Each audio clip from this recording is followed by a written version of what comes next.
Big boss താരങ്ങളുടെ get together ചിത്രങ്ങളാണ് ഇപ്പോൾ ആരാധകർക്കിടയിൽ ചർച്ചയാവുന്നത്. ബ്യൂട്ടി ബ്ലോഗർ എന്ന നിലയിൽ പ്രശസ്തയായി പിന്നീട് ബിഗ് ബോസ് മലയാളം സീസൺ 6 പ്രേക്ഷകരുടെ പ്രിയങ്കരിയായി മാറിയ ജാസ്മിൻ ജാഫർ അടക്കമുള്ള മത്സരാർത്ഥികൾ ഒന്നിച്ചുള്ള ചിത്രമാണ് ഇപ്പോൾ വൈറലായിരിക്കുന്നത്. ജാസ്മിന്റെ രൂപവും ലുക്കും എപ്പോഴും സോഷ്യൽ മീഡിയയുടെയും ബിഗ് ബോസ് പ്രേക്ഷകരുടെയും പ്രധാന ചർച്ചാ വിഷയമാണ്. ബിഗ് ബോസ് മലയാളത്തിന്റെ ചരിത്രത്തിൽ ഇതുവരെ പങ്കെടുത്ത മത്സരാർത്ഥികളിൽ ഏറ്റവും സുന്ദരിയും മികച്ച സ്ക്രീൻ പ്രസൻസുമുള്ള താരം ജാസ്മിനാണെന്നാണ് പ്രേക്ഷകരിൽ ഒരു വലിയ വിഭാഗത്തിന്റെ അഭിപ്രായം. ബിഗ് ബോസിനുള്ളിലെ പ്രകടനങ്ങളോടൊപ്പം തന്നെ ജാസ്മിന്റെ ഫാഷൻ സെൻസും സ്റ്റൈലിംഗും ശ്രദ്ധിക്കപ്പെട്ടിരുന്നു. ഓരോ സീസണിലും സൗന്ദര്യം കൊണ്ടും ആകർഷമായ ലുക്ക് കൊണ്ടും ജനശ്രദ്ധ നേടുന്ന മത്സരാർത്ഥികൾ ഉണ്ടാവാറുണ്ട്. 7ാം സീസണിൽ പ്രേക്ഷകർ സൗന്ദര്യത്തിന്റെ കാര്യത്തിൽ ഏറെ വിലയിരുത്തിയ മറ്റൊരു താരം നൂറയായിരുന്നു. ഇപ്പോഴിതാ വ്യത്യസ്ത സീസണുകളിൽ തിളങ്ങിയ ഈ രണ്ട് മത്സരാർത്ഥികൾക്കൊപ്പം ആദില, റസ്മിൻ തുടങ്ങിയ മറ്റു ബിഗ് ബോസ് താരങ്ങളും ഒന്നിച്ചുള്ള ഒരു ഗ്രൂപ്പ് ചിത്രമാണ് സോഷ്യൽ മീഡിയയുടെ മനം കവരുന്നത്.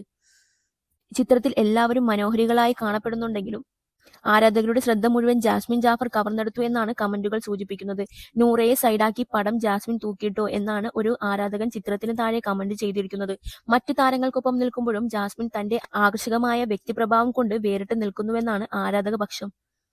ബിഗ് ബോസ് വീട്ടിൽ നിന്നിറങ്ങിയതിനു ശേഷം താരങ്ങളെല്ലാം പരസ്പരം സൗഹൃദം നിലനിർത്തുന്നതും ഇടയ്ക്കിടെ ഒത്തുചേരുന്നതും ആരാധകർക്ക് ഏറെ ഇഷ്ടമുള്ള കാഴ്ചയാണ്. ഈ ചിത്രവും അതിന്റെ സൂചനയാണ് നൽകുന്നത്.